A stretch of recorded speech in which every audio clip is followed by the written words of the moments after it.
All right, hello and welcome to Making the Argument. Look, there have been a lot of efforts to assist veterans. There's been a lot of movements. There's been a lot of private sector charities. There's been a lot of public-private partnerships, government sector, VA, and there's been a lot of awareness about things from everything from amputees to PTSD to veteran suicide. But I think one of the most profound things I heard recently on this, from all places, came from a comedian. And this guy's doing a stand-up bit, and he says something, and somebody from the audience asks him if he supports the troops. And he looks at him and he goes, "Do I support the troops?" He goes, "Yeah." And he goes, "Well, I can tell you this much. I think our government has found out it's a lot easier to worship the troops than it is to take care of them." And that hit me. Man, that hit me for two reasons. One, I don't disagree with them. But the second thing I will say is how you take care of the troops matters. Because there's a lot of efforts out there. There's a lot of nice sounding legislation and policies and whatnot. And half the time I find myself looking at it going, do you see me as a veteran or a victim? Because I'm not a victim. And I don't know many veterans that want to be treated that way. So how you address this situation matters. Because it's not something you can simply throw money at and then walk away and think that we've done our job or that we've done right by the people that have served to protect this country. And this brings me to what we're going to talk about today, because I got a friend on, Daniel Gade. He wrote a book called Wounding Warriors. And there's a lot of veterans that can tell you about the things that have happened from inside the Veterans Affairs, inside Veterans Health, all of that. There's not a lot of guys that can not only tell you from that perspective, from being seriously wounded in combat, almost losing his life in combat, having to go through a very, very long and complex recovery process, then continuing to serve in the military, then getting out and actually working on the policy side at the White House, working on the policy side here in the Commonwealth of Virginia. So he's seen this from about as many angles as you could hope, and he's as invested in this as anybody I've ever met.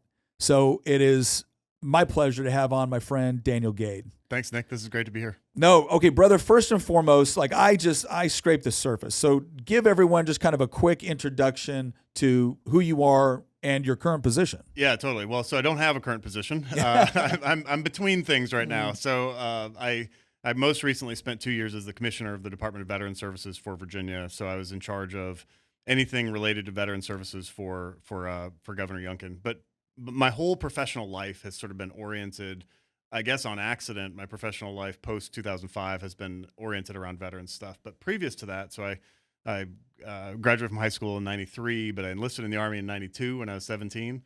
Went to basic training between junior and senior year of high school. And then when I was a senior in high school, I found out that I'd wasted all that effort because at this point I'd gotten into West Point, and I'm like, oh crap, so I guess I'll go to West Point instead. So I'm one of these weirdos who did basic training one summer and then turned around and did cadet basic training the next summer. So all the same things primarily. And then, so I graduated from West Point in '97 and became an armor officer, and did normal armor officer stuff. Was stationed at Fort Carson, Colorado, as a tank and scout platoon leader there. And then when 9/11 happened, it's funny actually, because I was a captain then, and I was a brand new student at Ranger School. So I'd started Ranger School on September 10th. And then September 11th happens, and we all thought it was part of the scenario. We thought, okay, now we're going to go to war. We're going to go in the woods and kill terrorists. And here we were, and everybody went in the woods and killed terrorists. Yeah. But what I had going on was I had orders already to go to Korea. So I'm like, oh crap, I missed the war. I'm stuck. I'm going to Korea. So I graduated from Ranger School in November. Went to Korea. Got to Korea in December, and then sort of watched as everybody went to Afghanistan and all that stuff was happening in Afghanistan. And then as the war in Iraq was starting to get sort of on the horizon, if you will. Yeah, I was a tank company commander in Korea, and I'm like, oh crap, because when I got orders to Korea, I was like, hell yeah, this is the hard place. Yeah. And then all of a sudden the world goes to war without us, and here we are now. Korea is the backwater, So then in spring of '04, I was getting ready to change command. I'd been in command for about a year and a half, and I was getting ready to change command. And my battalion commander, my brigade commander came to me. I was in the mess hall, and they sat down. And when you're a company commander, your battalion and brigade commander sit down, that's bad news, you know. And I'm like, hello, sir. What can I do for you? And they're like, and they said, hey, this is not a loyalty test. Pro tip for everybody: if your boss says this is not a loyalty test, it's a loyalty test. So anyway, so they go, we need to send 2 tank companies with the other brigade on their upcoming deployment to Iraq, and we want you to go. Or the new guy can go, and you can change command. Your soldiers can go without you. And I literally quoted Isaiah, I think 6 verse 1. I said, "Here, my Lord, send me." Yeah. And so they did. So summer of 04, we're doing train up, and then August of 04, we get deployed to Iraq. And we didn't just get. So I sort of thought that they would recognize that the Korea training standards weren't what the Fort Hood or Fort Stewart or wherever training standards were, and send us on some kind of mission that was maybe a little less in one of the areas, maybe doing convoy escort or something like that. That's not quite as like intense and urban. But they sent us to Ramadi. And so for those of you who don't know, like Baghdad's a city of like 3 million people. Ramadi was a city of like 300,000. And at the height of the insurgency, Ramadi was producing as many American casualties as Baghdad was. Yeah. They were on par, and Baghdad's 10 times bigger. That's how crazy Ramadi was. So we get to Ramadi in August 04. I get wounded the first time in November 04. I was in a firefight at night in my tank, and a rocket-propelled grenade hit my tank and mostly decapitated my loader, killed him instantly. I always like to. I think it's really important to say their names. His name was Dennis Miller. He was from LaSalle, Michigan. He was married, only child of his parents, Dennis and Kathleen Miller. So anyway, so Dennis was killed. I was mildly wounded. I was returned to duty. I was back at work the next day. But I remember as the tank is going back to the base camp, I'm bleeding. Miller is clearly dead. He's sitting on the floor of the tank. He's definitely dead. And I remember seeing his wedding ring in the light and of the tank, and I remember thinking, wow, I know he's dead, and his family doesn't know he's dead yet. And he was killed on November 10th, and November 11th, of course, is Veterans Day. And so his family found out from the Army that he'd been killed in action on Veterans Day. So, you know, we just keep doing our work and doing our fighting and doing all the stuff we got to do. And then on January 10th, 05, I was leading a patrol. I was in my Humvee. I was leading a patrol to go out and meet some tribal sheikhs, and I woke up on my back in the ditch. And I remember lifting my head and looking down at my body, and at this point, my soldiers, I'm already on a stretcher because I'd been unconscious for a little bit, and my soldiers push me down, push my head down. They're like, "Relax, sir, you're the only one." And I remember thinking, like, I'm the only one, what? And I'm like, oh, crap. Like, I got wounded again, you know? Yeah. And so when I lifted my head, though, I could see my body armor was all blown open, and I could see my guts, but they weren't working on my guts, they were working on my legs, and so I'm thinking, like, this is not good, you know? And so I said, "Are my legs okay?" And they said, "Sir, you're going to be fine." So here's another pro tip. If they say, "Sir, you're going to be fine," your legs aren't okay at all. But my battalion executive officer was actually on this patrol with me. He happened to be out that day. And so he joined our little convoy, and he was sitting there, he's holding my hand, and he's talking to me. And I said, "Hey, sir, I got to ask you something." He's like, "Yeah, anything." And I said, "Sir, you got to be honest with me." He's like, "Yeah, anything." "Are my genitals okay?" And he goes, "I don't know. Let me check." And so he goes down. My pants are all blown up, and he goes down to where my stuff is, and he comes back up to my head, and he says, "The happiest thing I've ever heard." He goes, "Yeah, dude, they're dusty, but they look good to me." So I passed out. So in that period, I passed out, and I remember I was sort of in and out of consciousness, very, very painful. And the helicopter came, and it was a Marine Corps helicopter. And I remember this CH-46 settling in over me, and I remember them taking me onto the helicopter. And as I was leaving Iraq for the last time conscious, I remember thinking, oh, thank God I'm saved. Far from saved at this point. They sent me to a place in between Fallujah and Ramadi called Al-Taqadum, where there was a Navy surgical facility. And when I got there, my blood pressure was 60/0. And they rolled me directly into surgery. and and the surgeon who has become a friend describes like looking at this and saying, "Oh my gosh, we might lose this guy." So they do like this 5 or 6 hour surgery, and during the surgery, I ran them out of my kind of blood, and so they had to go to the mess hall, and they're like, "Attention, we need A positive blood." And 25 sailors and Marines who I didn't ever know and never met got up, came to the mess hall, or came to the surgical facility, and donated their fresh blood and saved my life.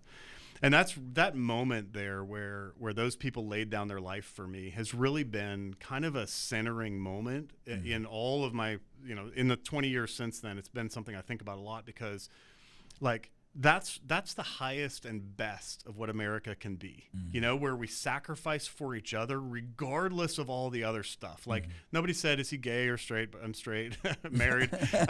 Nobody said, is he gay or straight? Nobody said, is he black or white? They just knew as an American, they were Americans. They gave their blood for me.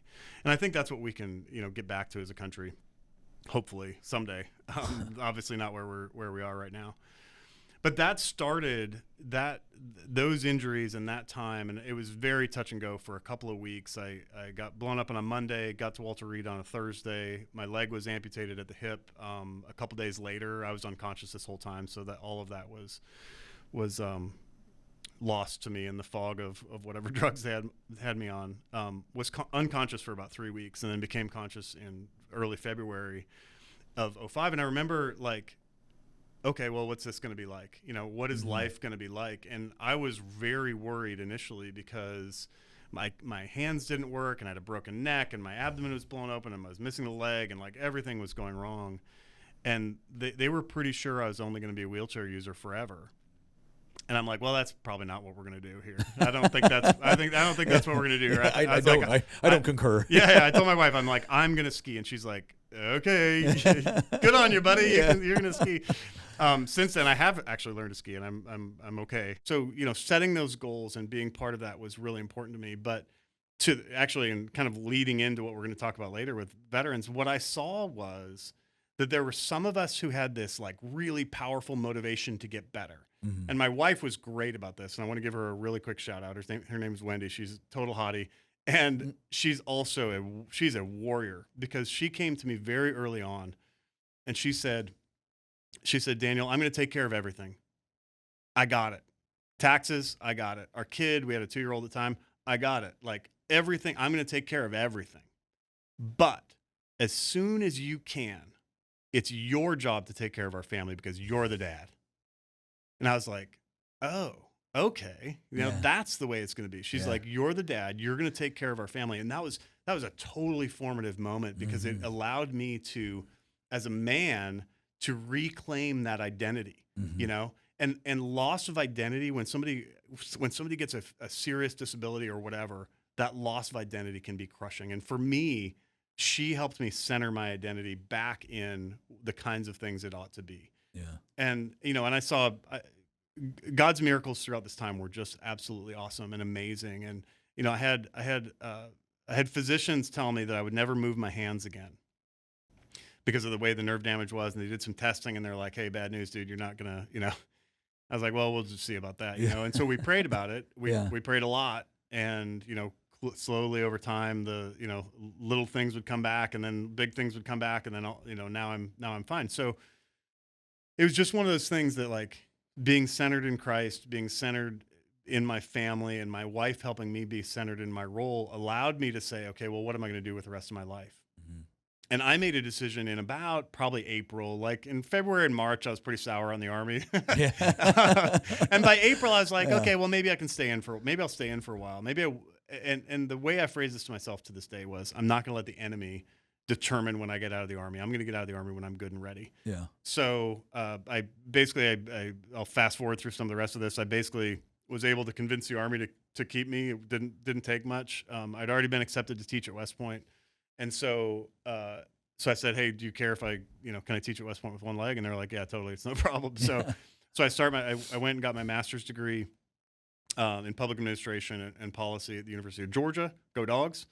Although not against Alabama last week. That was pathetic. And then at the end of my master's degree was when the Walter Reed scandal happened in summer of 2007.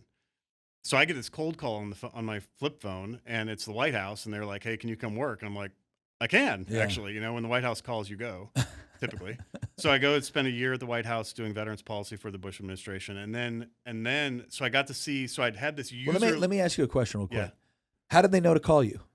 So when I was in the hospital, I was friends with this guy named Andrew LaRake, who had lost his leg. I don't remember. I think in a motorcycle accident or cancer. It was not combat, but he was an Air Force officer who was one of the pilots on Air Force One as an amputee, which was pretty cool. He was one of the first guys to return to flight status after an amputation. So he and I became friends, and he knew those policy people. And he knew me, and I think he did the connection. But yeah, so I just like, and if you draw the Venn diagram of like people with policy training who also have some skin in the game and who didn't hate President Bush, you got like me, right? Because the other person inside the policy and the seriously wounded but fails the didn't hate President Bush test is Tammy Duckworth, U.S. Senator from Illinois and a friend, but because we were in the hospital together. So anyway, so they called me, and so I went and worked at the White House. So I had this like user level wounded warrior experience, right? I knew, I know where all of that stuff. I know what the smells are. I know what the feelings are. I know all of it. But then I got to go to the White House, and I got to see like at the very, very highest level, like this is what it looks like. And what it looked like was horrifying to me, because what it looked like as you drill into it was that there are all these groups, and it's a scarcely veiled grab at entitlements that goes throughout the VSO world, throughout the policy world, throughout the halls of Congress. Well, like everybody knows about it. And just so everyone knows, VSO is Veteran Services That's Organization. Right. That's so right. you're VFW, Disabled American Veterans, Wounded Warrior Project, groups. VFW. Yeah. So okay, let me ask you about that, because this is something, again, I am not a wounded combat veteran, right. But I remember as we were all out processing, there was this push by the VA rep. Yeah, 100%. 100%. That's your goal, 100%. Yeah. And what's interesting is when I was getting out, there was a couple guys that were also getting chaptered. And I remember I missed this day, but two of my buddies from my same team were getting out. We were all getting out together. And they're like, "Nick, just be glad you didn't show up that day." I'm like, "Why? What happened?" Mm-hmm. Because there is literally two guys getting chaptered out of the military because they can't make tape, which means they can't make weight. They're fat. Yeah. They're fat. Yeah. And refuse to lose weight, right? And again, right. It's not like it's a high threshold in the military. It's not that damn difficult. It's not that hard. And Put and down these the guys fork are sitting, and pick up some weights. Yeah, and probably you'll be fine. And these guys are sitting there nodding their head as this VA rep is like, 100%. Your knee hurts, your back hurts, your hearing hurts. Like, you've got PTSD, and it's like these guys didn't even go to combat. And then my two buddies, who are both Green Berets, serious combat veterans, are like, "The hell are you doing, man?" Yeah. So is that more of is this just an anecdotal story? Is that more of a problem? No, it's 100%. It's everybody. Okay. It's everybody all the time. Okay. We talk about it in this book, Wounding Warriors, available on Amazon. Yeah. And I'm sure you're going to link it in the comments and everything. Yeah. But so, we tell this story again and again. So since 2012, it's been required that anybody getting out of the military goes through the Transition Assistance Program, which is called TAP. Yeah. And since 2012, the VA reps get up there and they say, "Okay, listen, you've got to document everything. You've got to claim everything. If you hurt your ankle in basic training, write it down. If you hurt your wrist playing basketball on the weekend, write it down. If you had a traumatic experience in combat, write it down. And then you can get paid for these things." There's actually a chapter in this book called "You Can Get Paid for These Things," describing that, and it's a totally ubiquitous experience. Everybody has it, and every veteran then, or every future veteran, is faced with this really strange situation where their morality alarms, if they're at least a little bit dialed into John F. Kennedy, ask not what your country can do for you, but what you can do for your country. If they're a little bit dialed into that, then all of a sudden their entitlement alarms are ringing, and they're like, "Wait, I don't think I'm a welfare queen. I don't want to act like a welfare queen." And on this side, the VA person is standing there and saying, "You're dumb if you don't do this. It's free money. Take it. Take the money. Take the money. Take the money." And you're like, okay, what do I do? And you turn to your buddy who's also, who's getting chaptered, and he's getting kicked out of or you turn to that guy, and you turn to that guy, and you're like, what should I do? And about 50% of post 9/11 veterans are filing for disabilities of some kind, versus about 8% of World War II veterans. Now, perhaps your experiences in Iraq or Afghanistan were like D-Day level. Mine, I had some pretty traumatic experiences. They weren't D-Day level experiences. Yeah. So like, Well, why is it 8% over there and 50% of the? It's a mindset shift that has become ubiquitous throughout the veteran experience, and you can track it through generations of veterans. Vietnam veterans were a little more grabby for entitlements, and are a lot grabby for entitlements now. But the Iraq and Afghanistan veterans have been convinced that this is the right thing to do, and many veterans view the disability system as kind of a backdoor retirement system. Yes, and I get told I got asked the other day, well, Nick, what's your disability? I'm like, 0. Right. They're like, you went to combat twice. I said, yeah, but I didn't get blown up. I didn't get shot. I didn't lose anything. I mean, they're like, yeah, but so, I said, look, there will come a day where I will probably need hearing aids. And will I go to the VA because I'm sure my military service contributed in some way to degraded hearing at a younger age? Yeah, maybe. Yeah. Here's the deal. And I know you feel the same way because we've talked about this before. I don't begrudge anybody stuff that they are absolutely entitled to in the truest sense of the word. That's right. They did something. This was part of their contract. This is part of the deal, right? As we take care of these injuries related to your military service. I don't know anybody that begrudges anybody that, but I will have people sit there and like, well, Nick, I'm whatever. I'm 70%. And I'm looking at guys like, dude, you didn't go to combat. You got no injuries. I got buddies that don't have legs that have less disability than you. How do you justify that in your mind? Yeah, that's right. That's right.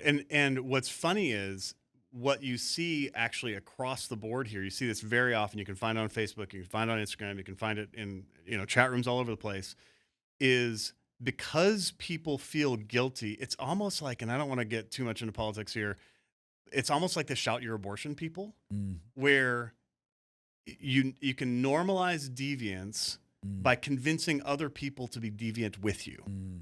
And so there's a lot of encouragement by veterans who are 100% disabled or whatever percent they happen to be, encouraging others to adopt that same mindset, because by doing that, it reduces their guilt in doing what they know is wrong. Okay, so I know that there's somebody watching. There's going to be people watching this right now that are looking at both of us go, how dare you? Yeah, totally. Right, how dare.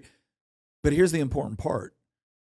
Because again, I've known you for a while now, right? And I've seen what you've written.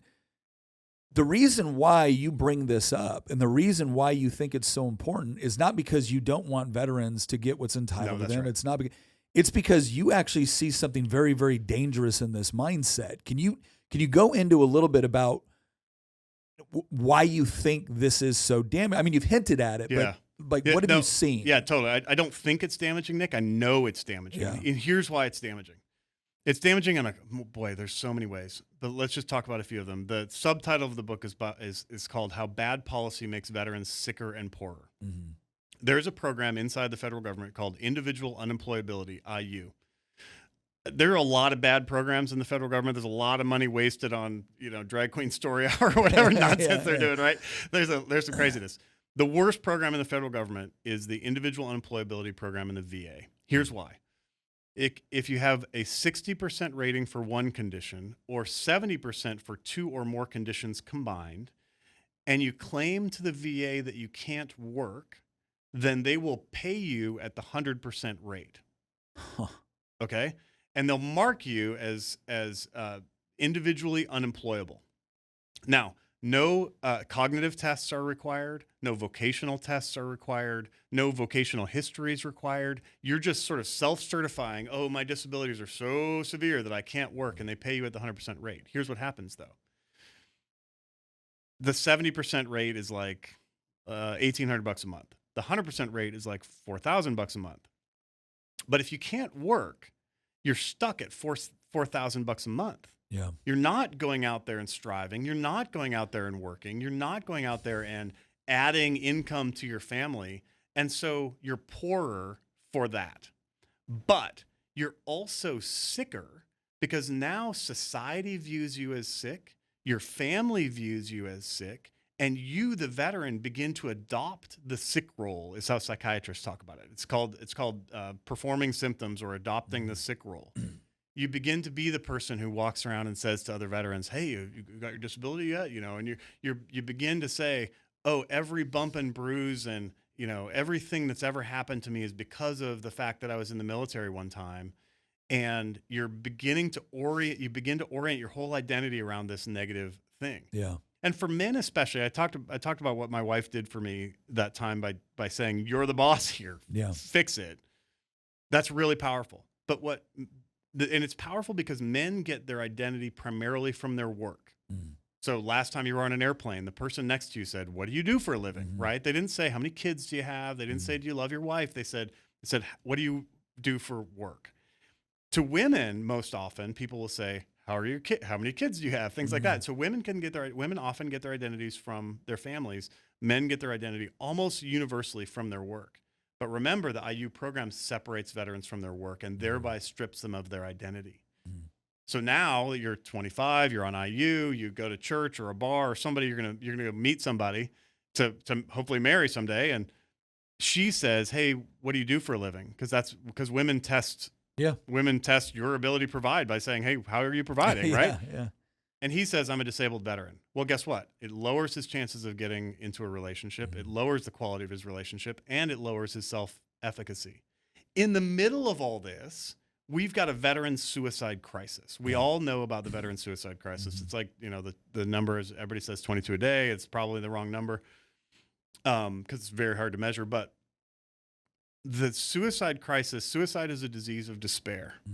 And we're paying veterans to feel worthless and thereby feel despair. And then we act so surprised when they go in the garage and kill themselves. And it's like, you bought that. You paid for that veteran to be sick. So they're less financially well off. They adopt the sick role. There's something called, oh shoot, the term is escaping my mind. I'll get it later. Yeah. But there's something that basically when people are in contact with the medical system, they begin to get more and more symptoms of other things. Got it. And so as these veterans are going through this, they're getting sicker and sicker. They're financially less well off. They're psychosocially less well off. And then they sort of lead these lives of quiet despair. And so it's hurting people financially. It's hurting people physically. It's a real problem. What? But there's another layer here, which isn't actually in the book Wounding Warriors at all. I think we have a national security crisis driven by this same problem. Because if everybody in society views every veteran as, okay, if you serve in the military, you're going to get blown up or poisoned or raped or, whatever, they're not going to encourage their kids to be in the military. If they see us engaging in nonsense foreign wars without any real national security need on our part, they're not going to want to send their kids into that. Yeah. And so we see recruiting crisis across the military branches, and I think it's driven in part by veterans performing symptoms for cash. All right, ladies and gentlemen, you know what time it is. It's time for you to order Good Ranchers. You're going to go to goodranchers.com. You're going to use promo code Nick, and you're going to get $25 off your first order. Now, why is this important? Well, it's because Good Ranchers has a special deal where if you sign up for a subscription, you're going to get a free add-on. That could be chicken breast. It could be bacon. It could be burgers. It could be salmon. That's right. You get to choose. But you're going to get that free add-on for 4 years. What does that mean? Well, it means no matter how the election goes, you'll have something to look forward to. So even if it goes badly, well, you got a free add-on for 4 years and $25 off your first box when you put in promo code Nick. So go to goodranchers.com, promo code Nick, and then support a great company that is providing a great product and support the show at the same time. Thank you very much. Let me ask you this. And this is where it gets a little bit dicey. Oh, we're well into dicey. How much? Well, let me go ahead and crank my amps. Go to 11. Right? How much of this do you think is, let's say, ignorant goodwill, which is to say that Mm-hmm. somebody says, "Oh yeah, well of course we want to support the veterans," and so yes, Yeah, of yeah, course. yeah. So it's this kind of superficial idea of, well, hey, look, if it's helping the veterans, we're all for it, but nobody's really digging in to actually look at it. How much do you think of that versus how much do you think falls within the realm of what we might call fraud, or this is where it gets really dicey, a deliberate attempt to turn veterans into a victim class? Wow. I think choice D, all of the above, is what's actually happening. Okay. So society doesn't want to say no to veterans, Mhm. and there's this, we in the U.S. have this like worshipfulness of veterans, or sort of put them on a tower kind of thing, and I think it's really problematic because I think veterans are just people too. Like, we signed up to do a job. Mhm. I wasn't drafted. You weren't drafted. We Mhm. volunteered a bunch of times for all this crazy stuff that we used to do, but like, we weren't drafted. So it's just a job you signed up for. I don't know where the worship stuff comes from. I think that's, I get, I know, and I also, if I'm offending you, I'm definitely offending all those people. Well, what it is, it's not even offense. It's that it's here's the other thing I've noticed about veterans.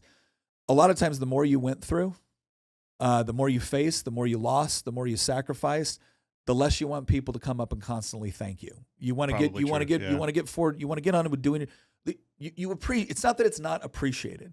And I do believe that the one of the distinctions I try to make too is this idea that there is such a thing as what we might call noble professions, in the sense Yeah, totally. that there's an inherent danger and sacrifice associated with the job you've chosen to do. That's right.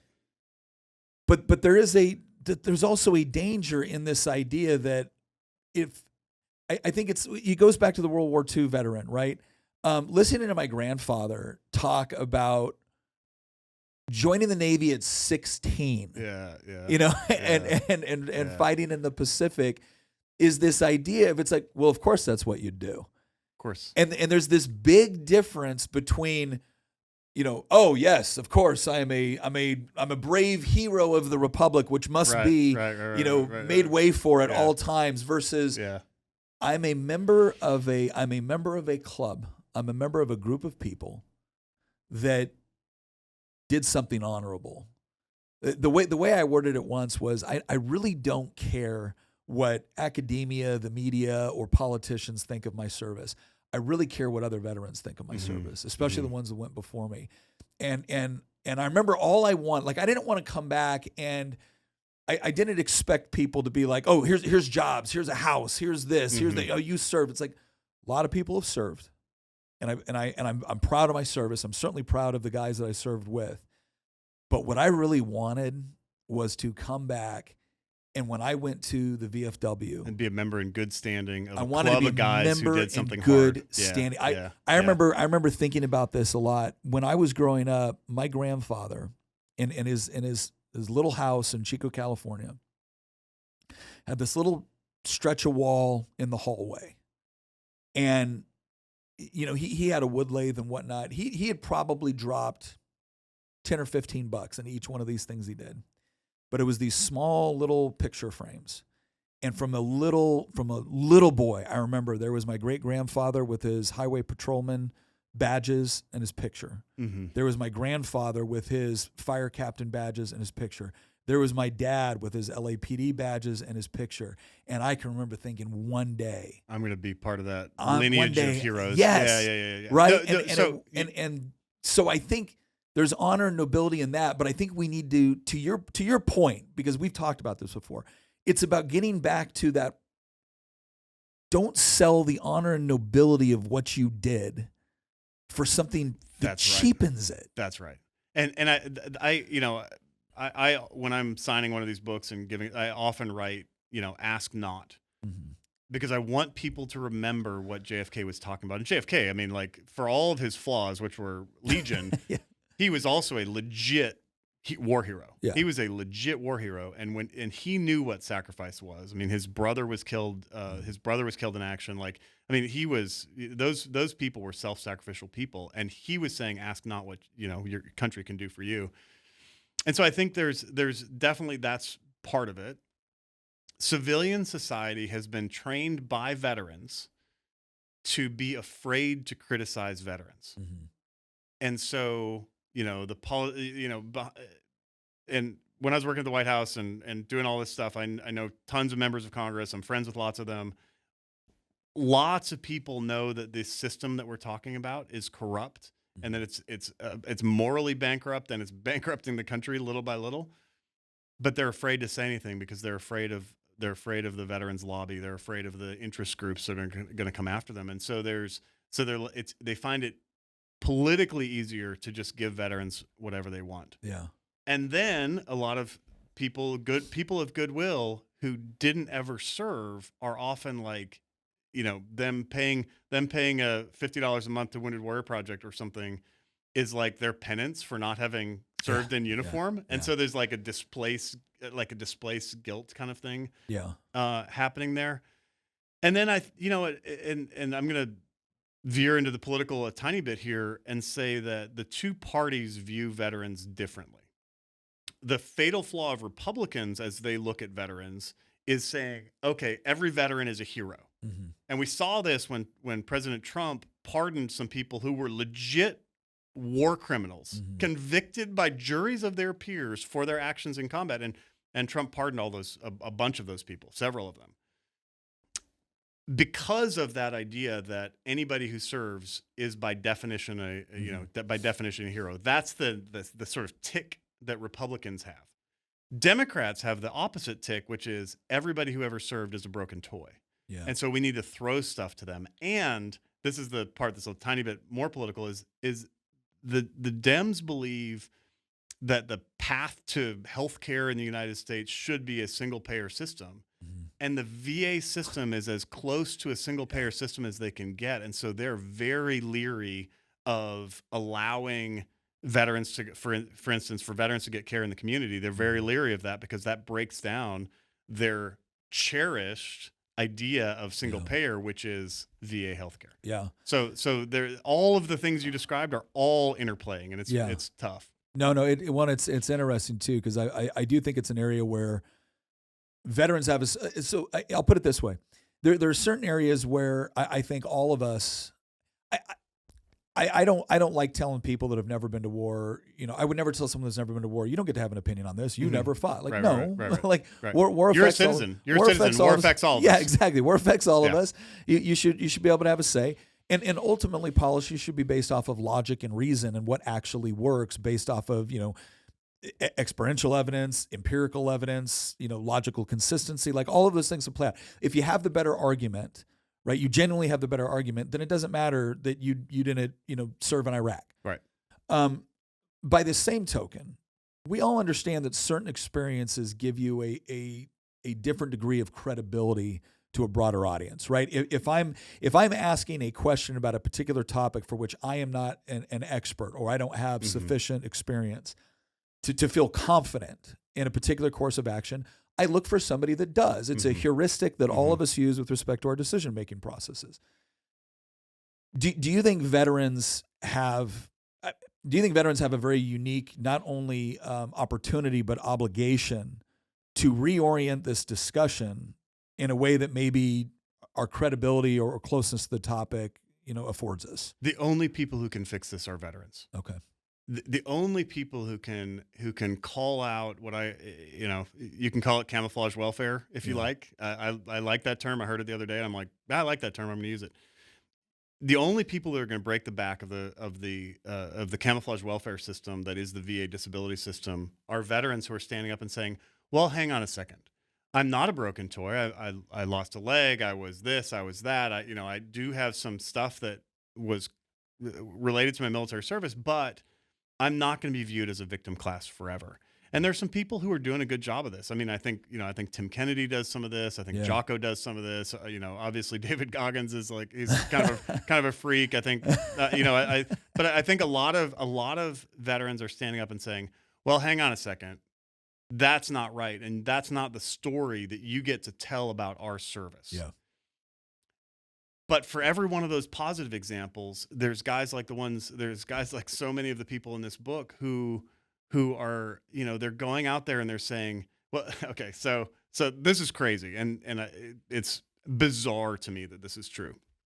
In 2000, in the year 2000, there were about 600 people receiving VA disability compensation for sleep apnea. Okay. Now the number is 1.3 million people. Holy crap. And here's the thing about sleep apnea. It's a 50% disability in the VA if you use a CPAP, one of the positive pressure breathing machines, right? But what causes, there's nothing in military service that causes sleep apnea. You know what causes sleep apnea? Having a thin neck, having a small neck circumference, and being fat. So if you get out of the military and you allow yourself to be 50 pounds overweight, guess what? You're going to get sleep apnea and you're going to need a breathing machine, or you need to get on a treadmill and not be 50 pounds overweight. Yeah. But you as the veteran are faced with this moral choice. And like, I always use this. So like, remember when God came to Adam in the garden after Eve had taken the bite of the apple or whatever it was, and said, what's happening here?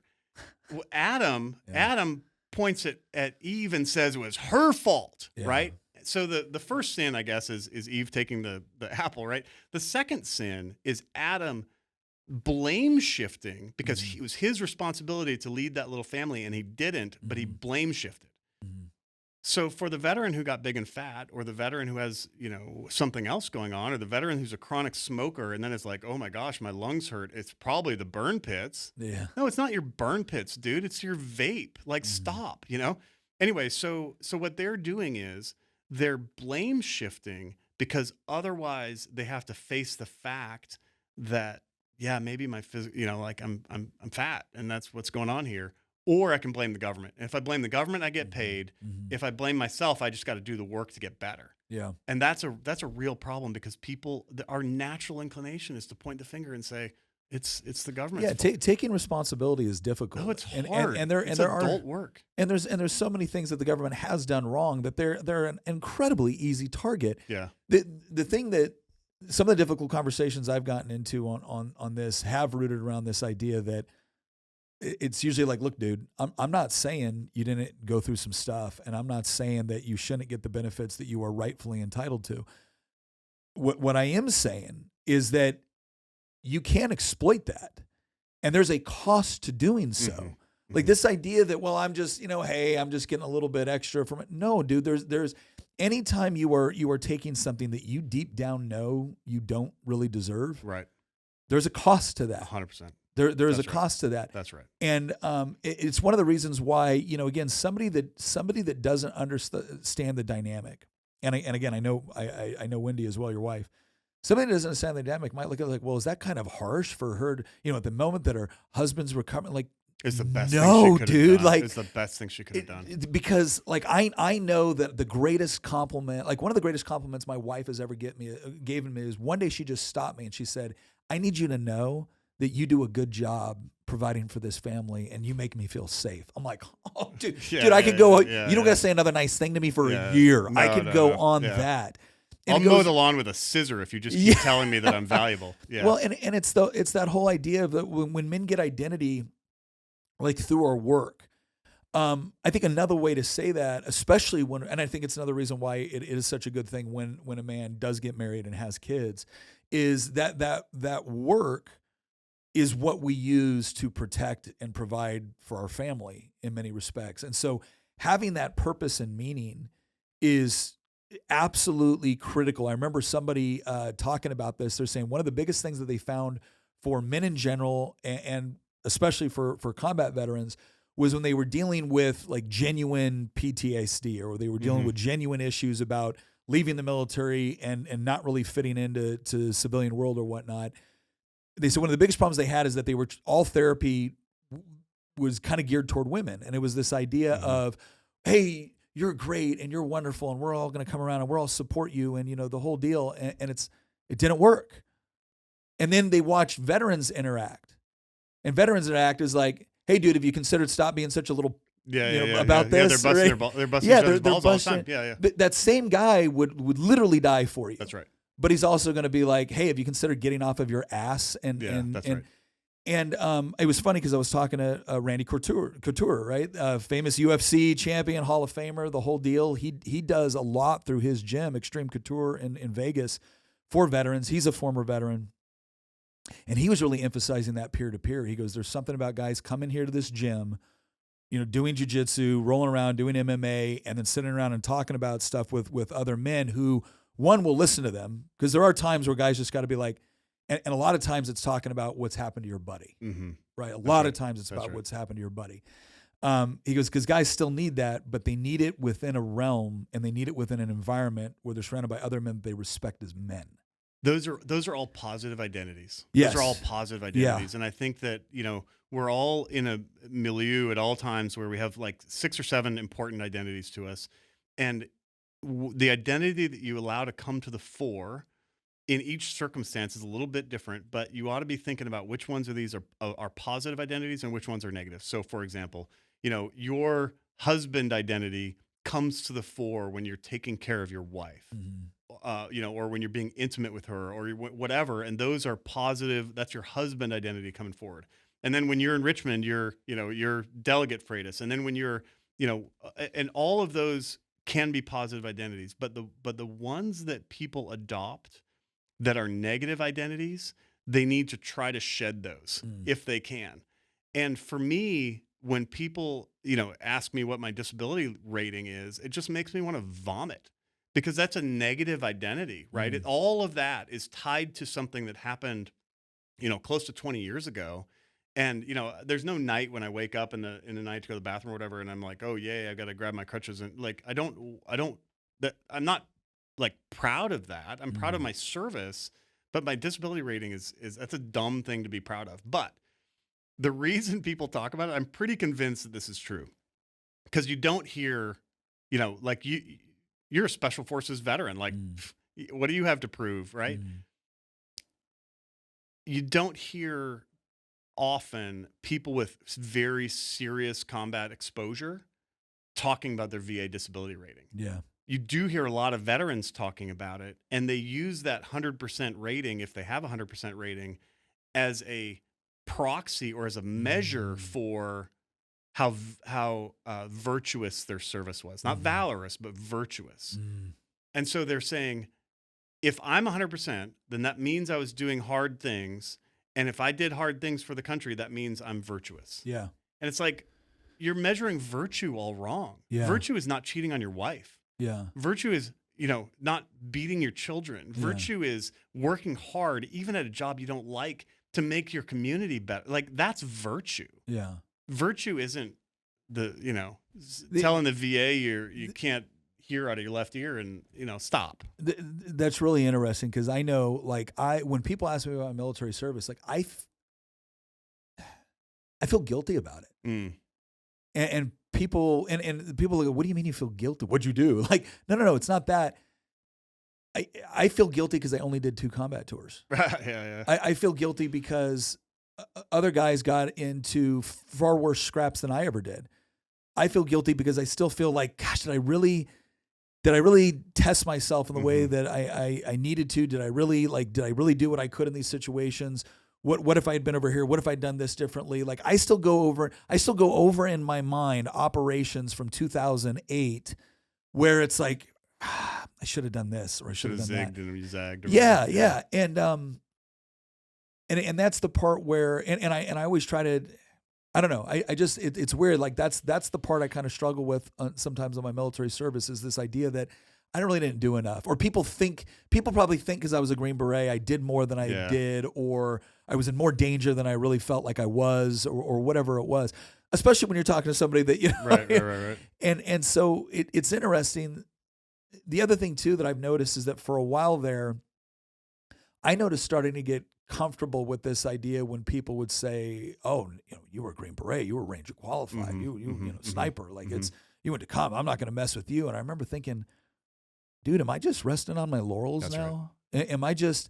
I can tell you right now, when I finally hit a point where it's like, I once was that guy, and I'm not right now.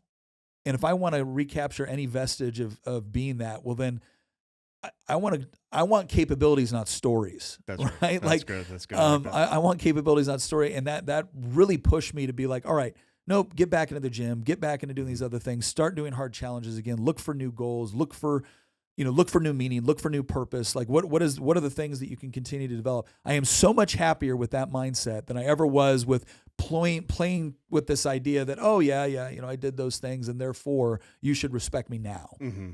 And let's do this. I want to kind of transition in arguably the most important part of this, and some would say the most complicated part of this, right? Because like I said, there's going to be a lot of people listening to this. Like, you guys just dumped on veterans the whole time. There is nothing that could be further from the truth. Because again, when you see people that you care about, and when you see people that you respect, even going down this path, in part because the natural incentive is to go down that path.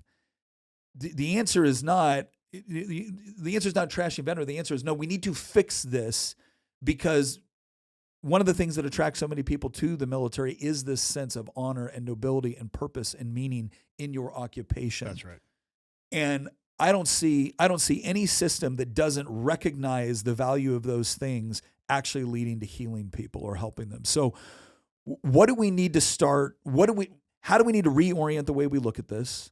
What are some of the major changes that need to be made to actually go from a system that in many cases is certainly helping some veterans, but in other cases is hurting a lot more and creating an incredibly destructive mindset? So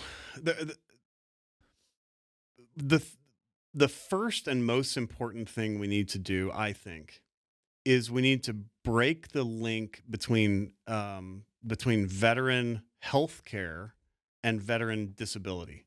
So it's a policy thing, and it's got a tiny bit of nuance, so I'll try to unpack it just really quick. So right now, in order to qualify for VA healthcare, you need to be within a couple of years of getting out of the military, or you need to have a disability rating. And so a whole lot of veterans are going to the VA for they apply for disability so that they can go and get healthcare. Got it. And I think we as a country should make a decision. Okay, hey, if you served these number of years, here's the healthcare you get. If you serve these number of years, you use the healthcare. If you get hurt doing these years, here's the healthcare you get, and just completely break that link between, so they don't have to go through the disability door to get to the healthcare door, because we do need to take care of their health, but paying them disability benefits while we do it is the wrong way to do it. I like that idea. Okay, so that's just a policy thing that we can do. Number two, and this is super important and it's very hard to do, is we ought to be serious about what's disabilities and what are conditions. So stop calling things disabilities that are conditions. If you have hearing loss and you're 50, guess what? It's a condition. It's not a disability. You're not disabled because you have to get hearing aids. Stop pretending like you're disabled if you have to get hearing aids. If your back hurts when you're 60, it's not because you were in the Army when you were 20. It's because you're 60. And we live in a world with gravity, and it's a fallen world with sin and poor design and all this stuff. And that's why your back hurts. It's not a disability. It's a condition. So then once we go through the VA schedule for rating disabilities called the VASR-D, it'd be pretty simple to go through there and say, okay, that's a combat condition. That's a disability. That's a condition. That's a disability. And you just call balls and strikes. And then I think we should probably stop paying disability things for things that are conditions.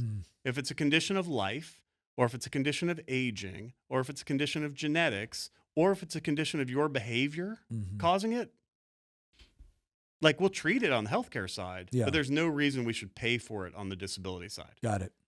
Which would allow us then to turn our attention to what ought we to be paying for on the disability side. Once we define those things, then we can go after paying people appropriately for what that is. So, I have a hip level amputation. So I don't feel particularly guilty about the fact that the VA pays me disability compensation for that. No. Right. I do sometimes, because it actually hasn't affected my ability to earn money for my family. Yeah. But it has, it does affect me in a lot of ways. And so is that a big deal that they pay me for that? I don't think it's that no, big a and deal. when it's very clearly combat related. It's sort of combat related. Yeah. Like, it's pretty obviously combat related. But getting those definitions right, I think is really important. But then overarching all of that, there's kind of a timing thing here too, where the VA has, or the military has something called benefits delivery at discharge. It's actually a VA program where people can apply for their disability benefits before they ever leave military service. And the idea is that they stop getting paid by the Army on June 1st and they start getting paid by the VA for whatever they've got going on July 1st. So there's no gap in payments. All of that's fine. Whatever. That's fine. I don't have any problem with that. But the problem is that the VA is assigning permanent disability ratings to people before they have completed a course of rehabilitation. So there's no effort to get people back to their maximum capacity, their maximum capability before they're assigning disability levels. So there's no charts or anything, so I'll just try to do it with my hands here. If you didn't enter military service, maybe your life trajectory is like this. And if you did enter military service and you got scuffed up a bit, maybe your life trajectory is like this. And so our policy purpose should be to close the gap between where we are and where we would have been. Yeah. How do you do that? Well, I think you do it through education. You do it through training. You do it through inspiration. And you can even do some really fun things for policy geeks like us. These are fun things, but doing things like incentivizing the behaviors you want and not the behaviors you don't want. So when people go in for their VA appointment and their body mass is within healthy ranges, because have you seen America? But within healthy ranges, cool. Let's pay that person. Let's give them a portion of the money that we're not spending on their health care because they didn't get fat, right? Instead of paying the guy who did get fat and has the CPAP, why don't we pay the guy who didn't get fat and is keeping his, and that will inspire some other people. So I think that's that kind of thing. There's some room for some really cool using policy tools, using human behavior to get these people back on the right track. But rehabilitation, redefinition of disability to things that are disabling, and then veterans need to stand up. And I know probably a disproportionate number of the people who watch your content are veterans. We need to stand up and say, look, stop telling that story about me. That's not true. Yeah. Because my service did not break me. Yeah. My service hurt me, but my service didn't break me. And service doesn't break people. So we need to stop allowing people to stick that label. You wouldn't allow somebody to put a Harris sticker on your car, right? So you're not going to allow people to. You shouldn't allow people to put the broken veteran label on your life just because you're a veteran. I think it's the wrong way to go. And so what can we do as veterans? We ought to be providing for our family. We ought to be gaining education to do the career that we want to do. We ought to be grinding every day, and then let the rest of those chips fall. Let me ask you this. This is something I've kind of bounced around in my head for a while, but I remember somebody talking about like veterans benefits and why aren't we doing more for X, Y, and Z? And I kind of shocked somebody once when I said, look, I'm proud of my service. I think as a society, we should honor, military service. But this isn't a blank check for the rest of my life where now anytime I want something, I can say I served in the military. Right? I don't want that because it infantilizes veterans now, or where now I'm just a ward of the state. That's right. That's not what I want. That's right. And I'll usually point to like there's three benefits, regardless of your military service or what you do. Every veteran, and I'm pretty sure this is true, every veteran gets at least three benefits that they leave with. One is their Montgomery GI, so money for college. One is your VA home loan, so you can get a zero down, home loan. And the other is your VA benefits generally associated with medical and things like that. Right. Here's what I've noticed. I liked my Montgomery GI benefits because I received a benefit, which was a certain number of money. I did some of the other stuff, so I ended up with $80,000 for college. Perfect. And I went out into the marketplace and everybody competed over my $80,000 that I had to spend. My VA home loan, right? I went out and banks that accepted it competed over being able to, because I'm going to pay interest on that home loan, right? They competed over me as a potential lendee. VA medical has the worst reputation of those three benefits by far, in part because I'm not a customer here. I am a burden on an overtaxed, That's right. overregulated That's right. system. That's right. In the other two, I'm a customer. I have something of value to take into the marketplace that I earned that people compete over. Why can't we do something similar on the medical side where I don't need the government to set up a bunch of hospitals? I don't need the government to set up a bunch of programs. Because the government sucks at setting up hospitals. You know what's good at setting up hospitals? The invisible hand of the economy.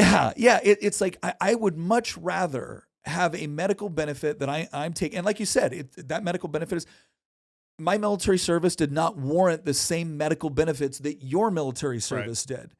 And I'm fine with that. I'm not looking to get as much as I possibly can out of Uncle Sam. I'm looking to get what I would need for stuff that's service related to close and makes the gap sense. between where you could have been and where you are. That's what I want. Yeah. And I don't want to have to drive, 50 miles to a VA hospital where the doctors are going to change out far more rapidly than they will in my local hospital. That's right. So if you told me, hey Nick, here's your benefit. This is the benefit you are entitled to as a result of your military service and the things that happened during your military service. Like a health savings account. Yes. Here you go. Good luck. You can take it anywhere. Yeah. And I want the hospital competing over me. I want the doctor to be like, oh, yes. I want to be treated like a customer. I don't want to be treated like a broken toy. I don't want to be treated like a burden on an overtaxed government-run system. Why do you think there is such a pushback on providing that benefit just like we do the other style benefits? Because there's a massive bureaucracy invested in keeping the system the way it is. And so the VA is the second largest federal government agency. It has about 300,000 employees. About 270,000 of them, 250,000-ish of them are in the healthcare realm, right? They're for everything from janitors to hospital administrators, right? They're on the healthcare side. So there's a huge number of federal employees who are vested in that. There's the idea that veterans are the idea that veterans are different and special is something that veterans have been saying for a long time, but is not true. So with a few very minor exceptions, a veteran's health conditions are the same as everybody else's. So my hip level amputation is the same as some guy who got hit by a truck, and we need the same kind of physical rehabilitation. And if we're going to a premier prosthetics clinic, then it's a premier prosthetic clinic. A veteran's amputation is not different than anybody else's amputation. It's just an amputation, and it requires certain care. And then you do the care, and you're off to the races. The minor exceptions might be in like combat related post traumatic stress. Specific stuff that's related to combat might require that kind of specific stuff. Everything else is stuff that's common to humanity and ought to be. Your local hospital can deal with most of the conditions that you might have. But veterans tell the story that they're special, at least in part because some people really like going and being, oh, I'm going to the VA medical center and my stuff is free. And there's sort of this idea that like it just feels good, it feels comfortable, and so people are kind of tied into it. There's also, though, the political ramifications. I mean, the political left really likes the idea of single payer health, and the VA is one of those. But then there's a bureaucracy around the veteran service organizations too, because they get their legitimacy by ensuring that the VA is always problematic, kind of, so they are not interested necessarily in doing what's best for the veteran. Like any organization, they do what's best for the organization. And what's good for the organization is the symbiotic relationship that they have with Big VA. Got it. Well, look, this is I'm really glad we had this conversation, because I know we've talked about some things that are going to be highly controversial, but I've been feeling it for a long time. And it's been frustrating because it's almost like, oh, you can't say that. Whatever you say, don't say that. Yeah. And again, a part of me is felt guilty. It's like, well, my service wasn't anywhere near as hard as some other guy's service and whatnot. And so, maybe I just don't get it. And I'll do I'll do what I think is the right thing for me, but maybe this isn't maybe. And it just shows kind of how that mindset is infiltrated. And I appreciate what you had to say about bureaucracy too, because I remember, again, one of my favorite favorite contemporary thinkers is Thomas Sowell. Mm-hmm. And, people now think of Thomas Sowell as a very, very pro free market, economist and social thinker. And it's like, yeah, he used to be a Marxist. And people are like, you're kidding. Like, oh yeah, no, read his story. He used to be a Marxist, trained under Milton Friedman, still a Marxist. Right. What caused him to question all of that? One summer working for a federal bureaucracy. Oh, interesting. And what he said in that, he goes, what I learned from that is he goes, ostensibly bureaucracies exist in order to serve a legitimate function, which ultimately is supposed to serve the people. In reality, bureaucracies have their own interests, which may be completely different or even counter, productive to what their stated purpose is. 100% right. And 100% right. And again, it's not to say that everybody within that particular bureaucracy is evil or bad or out for themselves. It's just to say that there's an incentive structure that exists there. And if you're not willing to recognize it, you're going to continue to throw money into something and not get the sort of results you're looking for and just be convinced that, oh, well, we just have the right people in charge. When in reality, it's like, no, you have a perverse incentive structure. That's right. That's right. And it doesn't matter whether a Republican is in the White House or not, it doesn't matter. Yeah. What matters is that there's an incentive structure. There's a system that's built to be self-perpetuating, and it's maiming people. It's hurting people. It's hurting real people. And I think, like the VA spends more money. This is a little factoid you can take. The VA spends far more money on disability benefits than it does on healthcare. Wow. So think about this. We're paying more to keep people disabled than we are to get them better. Yeah. That's insanity to me. That's the wrong approach. You take a bunch of that money from the disability side, you put it on the healthcare and rehabilitation side, and all of a sudden you have healthier veterans who are not, hurting themselves. And you said something earlier. I want to circle back to it. You're talking about how you served for reasons that are personal, and some of them are public, some of them are private, but that you don't view your service as a sort of a future entitlement to whatever you can grab from the government. That's kind of how you said it, right? So in 1956, if you're going to read two things about this concept, I would say read Wounding Warriors, available on Amazon, and I would also say the 1956 Bradley Report. So President Eisenhower put his friend Omar Bradley in charge of, oh my gosh, what are we going to do about the growth of the VA system?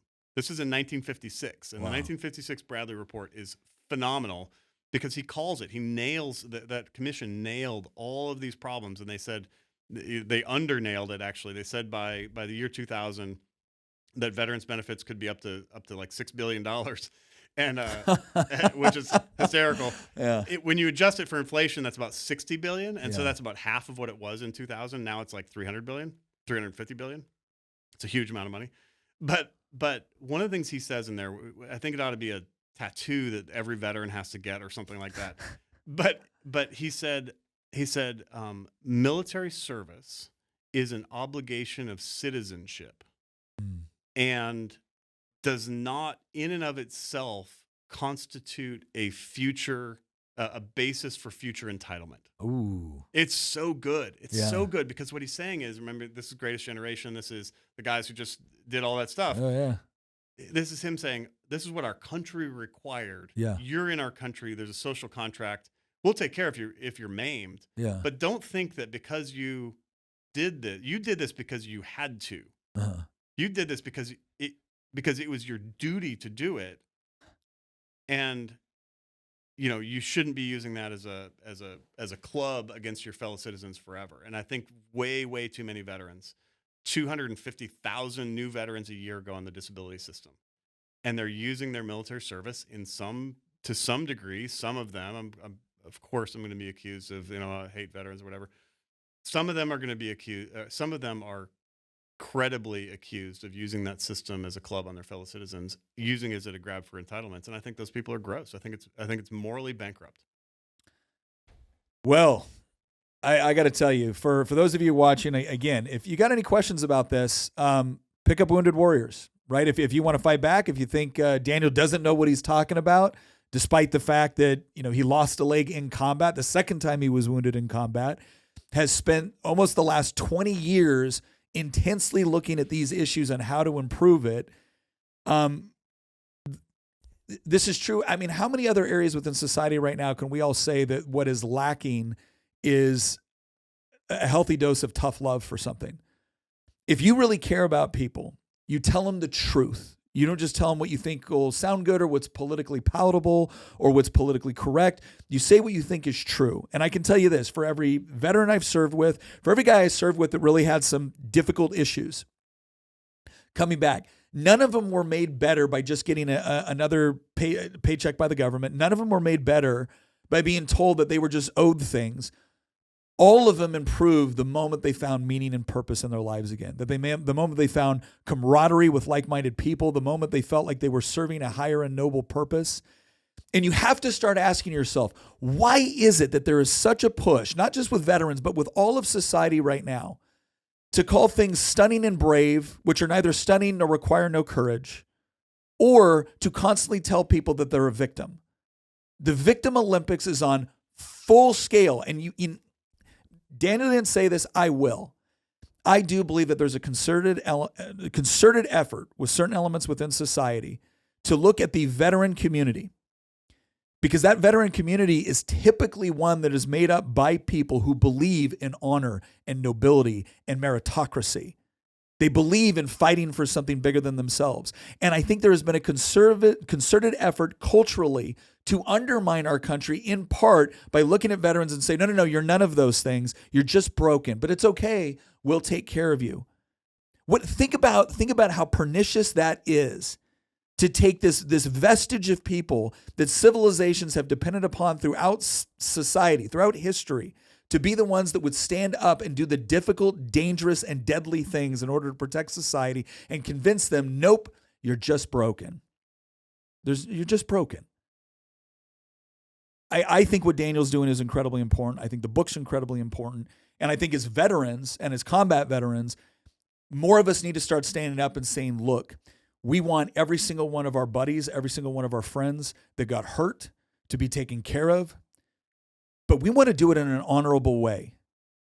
And the thing I want to maintain, again, I can't emphasize this enough, the thing that I always wanted from my military service was not to be thanked every time someone hears that I was in the military. I appreciate when people say it. It sure as hell wasn't to be called a hero, because I don't think I did anything heroic. I think I did my job. And the point is that once upon a time, doing your job as a soldier, as a Marine, as a sailor, as an airman, whatever it was, doing your job was honorable enough. The guys that did something heroic deserve to be recognized for that heroism, apart from cheapening the word by applying it to everybody that happened to wear a uniform. And so it's time for us to stand up and say, no, I'm not broken. I served the republic that I love, that I care about. I served the Constitution that I care about. I did it because I loved what I was fighting for. And I'm not going to cheapen that by being turned into something else in exchange for a paycheck. I think that is a far healthier way to actually help veterans dealing with really serious issues, whether it be trauma, whether it be physical, whatever it is. I think it's a far more nobler way to actually do it that will actually see far better results than the current system that we have. And I think it's about time that we start being a little bit more skeptical of some of the people that say they're trying to help us, when in reality, they seem to be trying to get us more dependent on a government system, right? I don't know about you. I didn't fight because of any particular government. I fought because of ideas that were enshrined within the Declaration of Independence, within the Constitution. That's why I fought. That's what motivated me to join in the first place. I loved the ideas behind it. And I want to continue to fight for those ideas. And I'm not going to let anybody stand in the way of doing that. Daniel's clearly not letting anybody stand in the way of doing that. He's speaking hard truths, not from a position of hatred, not from a position of dismissing real issues or real problems, but because he's seen it from the inside. He has worked through it. He has suffered through a lot of it. And he wants to be able to genuinely take care of people. And genuinely take care of veterans doesn't mean that they're part of a benefits program for the rest of their life. What it really means is that they once again find meaning, purpose, and can continue on with a noble mission after their military service is done. So Daniel, thank you very much for being on. Again, go check out the book, Brilliant. Wounding Warriors. We'll also put a link to this into the description so you can go find it. Daniel, thanks again, man. God bless you, your family, and we'll definitely be in touch. Thanks. This was great. Appreciate it. All right. Thank you all. We'll see you next episode.